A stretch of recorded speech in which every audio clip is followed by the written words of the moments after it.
أعوذ بالله من الشيطان الرجيم بسم الله الرحمن الرحيم الحمد لله رب العالمين والصلاة والسلام على سيدنا ونبينا ومولانا أبي القاسم محمد وآله الطيبين الطاهرين المعصومين بسم الله الرحمن الرحيم واعلموا أنما غنمتم من شيء فأن لله خمسه وللرسول ولذي القربى واليتامى والمساكين وابن السبيل. So we, as you know, every day are discussing the theme of every juz of the Quran.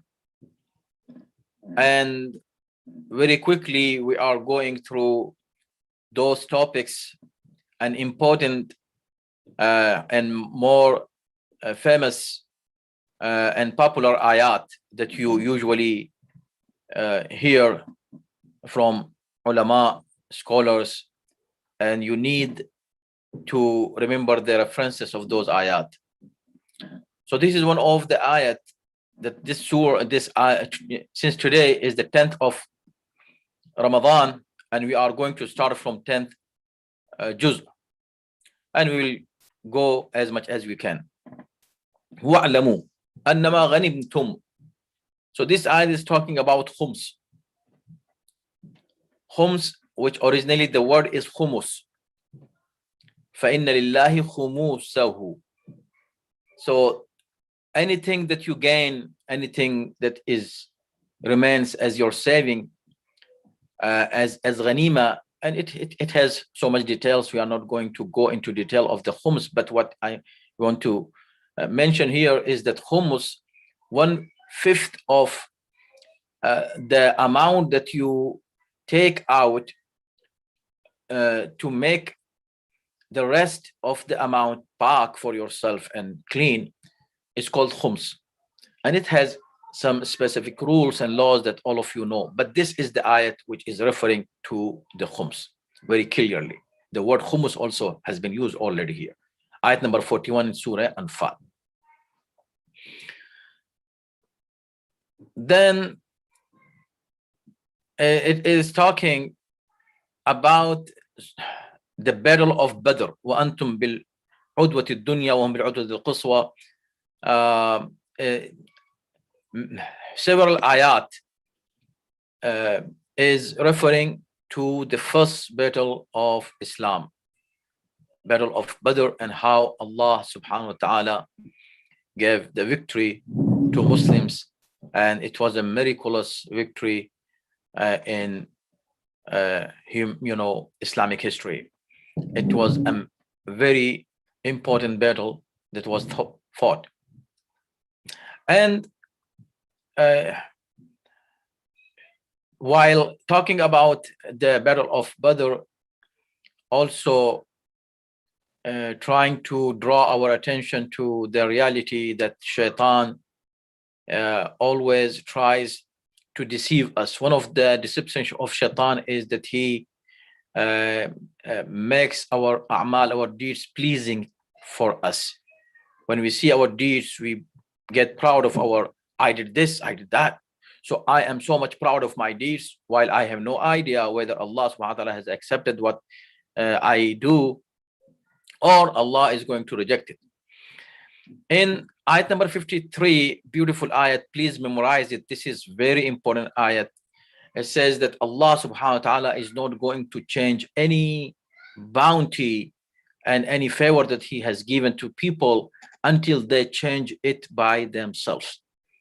So whatever Allah gives us, if we lose it, it is because of us, ourselves. We lose it. We do something that causes that bounty to be lost. And this is we who are responsible for that. One of the bounties that Allah subhanahu wa ta'ala gives us is the relationship. The marital relationship is a bounty from Allah. Husband for wife, wife for husband, they are bounties for each other. If you don't appreciate this bounty, then this bounty will be taken away from you, in the sense that the love and the peace, which is the purpose of this relationship. لِتَسْكُنُوا إِلَيْهَا. Sukun is the purpose. It will be lost. Then, same topic continues, and Allah in ayat number 62 says that Allah has هو الذي أيدك بنصره. Allah subhanahu wa ta'ala has supported you. He has helped you. His help came down to you بنصره, with his own help. Allah subhanahu wa ta'ala is sufficient for you. Why? Because he supported you with his help and with mu'mineen. And of course here with mu'mineen refers to originally Amirul Mu'mineen alayhi salam. Why? Because he was the one who supported the Muslims overall, and he was the reason for the victory of Muslims in all battles, and especially in the battle of Badr, in which Allah is referring it here. And ayat number 64, again, to emphasize on this meaning that I am mentioning to you, Ya ayyuhan nabiyyu hasbuka Allahu man ittaba'aka. Allah is sufficient for you and those who follow you from among mu'mineen. So nobody should say that here hasbuk Allah, Allah is sufficient and all mu'mineen are sufficient. No, not all mu'mineen. Man ittaba'aka, only the one who follows you from the mu'mineen. And no one had followed the Prophet in the state of salat, in the battlefield, at home, outside, in the masjid, in all situations, in all circumstances. The one who always followed the Prophet to the extent that Allah subhanahu wa ta'ala always praised him as a best mu'min, or not just mu'min, the leader and the commander in chief of the mu'mineen. He is Amir al-Mu'minin Ali ibn Abi Talib alayhi salatu wassalam. And if you do see the patience, Allah subhanahu wa ta'ala is praising the patience and the power of patience. يا أيها النبي حرض المؤمنين على القتال إن يكن منكم 20 صابرون يغلبوا 200. If there are 20 among you who are sabir, see sabr, patience, if they are patient one, 20 patient people, if you have, they are going to have victory over 200 people. وَإِن يَكُن مِّنكُم مِّئَةٌ يَغْلِبُوا أَلْفًا.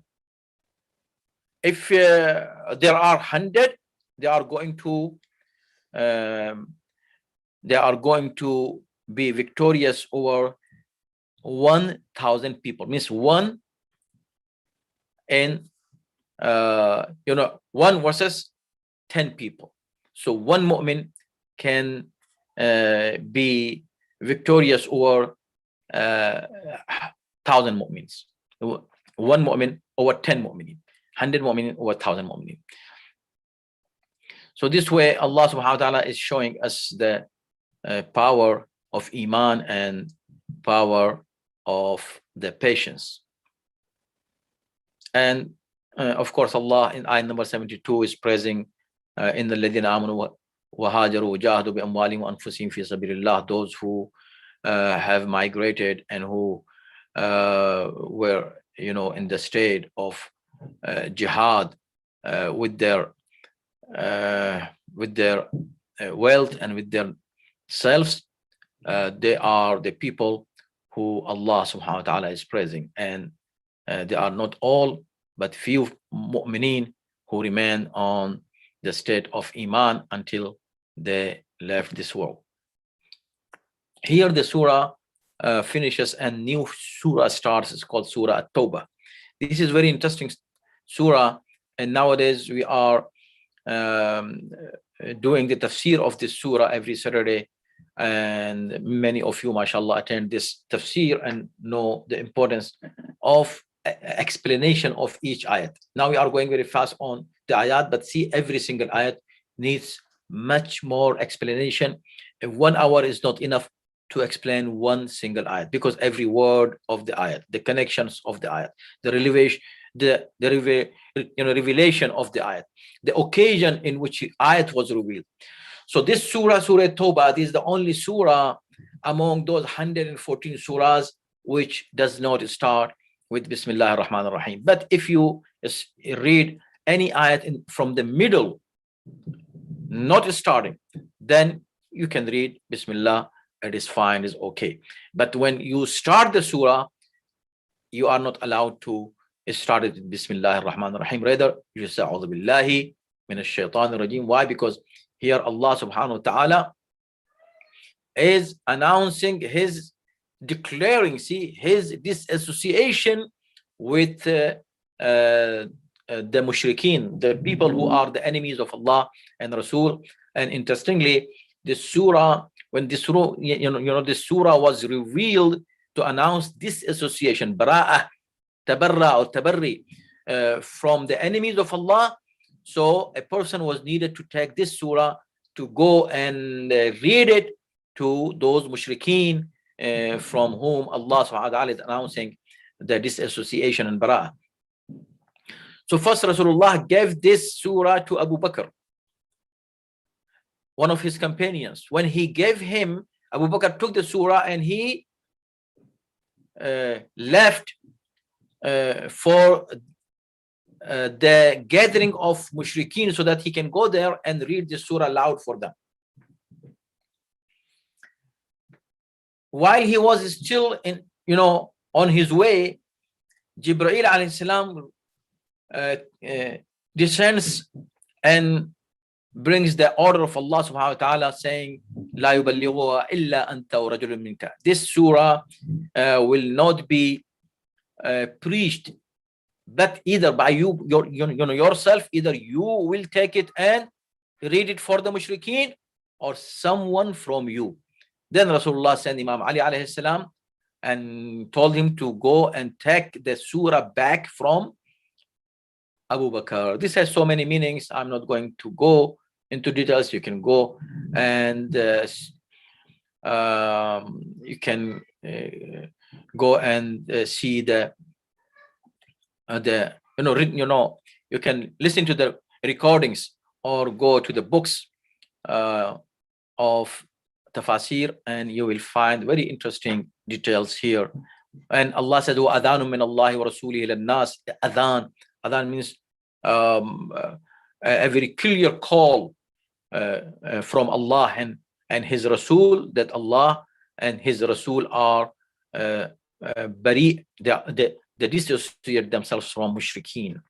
And who was able to do it? Imam Ali alayhi salam. The reason was, of course, very obvious, because the mushrikeen, they could reply back and say who you are and who you were before and who your parents are and who your grandparents were. They were all mushrikeen. So how you dare to even speak against mushrikeen while you and your parents and your grandparents and all your family were among mushrikeen? So they could, it could fire back. But Allah said either Rasulullah should go or Ali, someone who never have done any shirk, and they cannot they cannot claim that you were mushrik before, or your parents were mushrikeen before, or your grandparents. So they know the person who is talking today, he has been clean from the filth of shirk and kufr.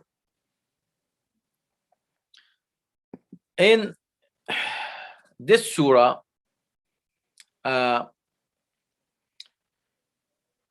Allah subhanahu wa ta'ala in the beginning speaks about the mushrikeen and how to deal with them. And one of very important ayat is ayat number 18. Allah says that who is really able to maintain the masajid, Allah's houses. Who can do that? Ya'muru masajid Allah man amana billah. So there are certain conditions which we can include, we can conclude them in one word: taqwa. The person who is really pious and muttaqi, who establishes salat, who gives zakat, who is a good mu'min, only he can maintain masjid, can be mutawalli of a masjid. Not everybody can be trustee or mutawalli or director of a center of a masjid or from, any house of Allah subhanahu wa ta'ala. Only those people who have certain conditions and criterion, they can be doing that job.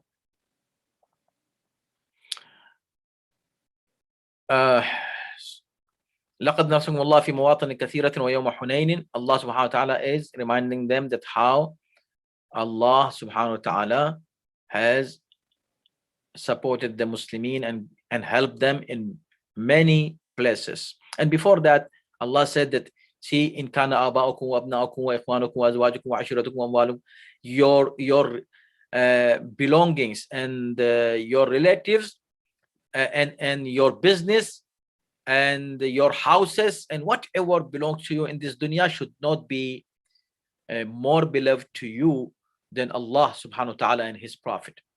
So Allah and his prophet should be always given preference over anything in this world. Never say, I don't have time for Allah and Rasul, but you have time for your worldly issues, worldly matters.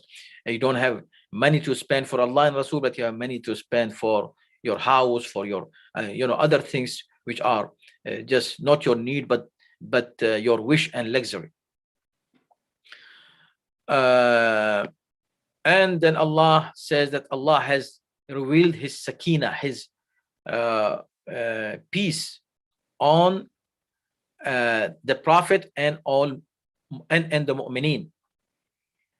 Prophet and the mu'mineen. And you remember in one occasion Allah said that he revealed this sakina, which is sukoon and tranquility, only on the prophet, while other person also was with him in the cave. But Allah did not say that I revealed sakina for both of them, while sakina is needed for both Rasul and mu'mineen. So here Rasul and mu'mineen receiving the sakina from Allah subhanahu wa ta'ala. Then talking about Nasara and talking about Ahl Kitab, and this ayat is also very important ayat. Yuriduna an yutfi'u, these people, the enemies, they want to extinguish the light of Allah with their mouths, but Allah refuses except to perfect his light. Yutimma nurahu, even the kafirs don't like it. And then huwa alladhi arsala rasuluhu bil huda wa dinil haqq, Allah subhanahu wa ta'ala has sent his messenger with guidance and with religion of truth. Why? لِيُظْهِيرَهُ عَلَى الدِّينِ كُلِّهِ, to make this religion overcome all other religions, to manifest it over all other religions. And this didn't happen yet. Why? Because Allah's religion, some people say it means overcoming and manifestation in the sense of knowledge and wisdom and logic. So logically and rationally it overcomes all the religions. But this is not true. Why? Because Allah's religion was always ghalib. It was always manifested. It was never defeated. Always it overcomes all other religions, all the times, all the prophets. But logically, but physically it should overcome all the globe, and this will happen only when last Imam Zaman Ajjalallahu Ta'ala Farajahu Sharif will appear, inshallah. And then 12 months have been mentioned, and many more things, and I have to just stop here. Ayat number 40, here is the place where Allah revealed one sakina for one person, while earlier he said, I revealed the tranquility for both mu'min and the prophet. But in the ghar, in the cave, ayat number 40, Surah Tawbah, Allah revealed his tranquility only on the prophet, not on his companion who was with him in that cave. May Allah subhanahu wa ta'ala accept your ibadat increase in your knowledge and ma'rifah, and give you the reward, and all your children, inshallah, and your progeny remains on the right path. Wassalamu alaikum wa rahmatullahi wa barakatuh.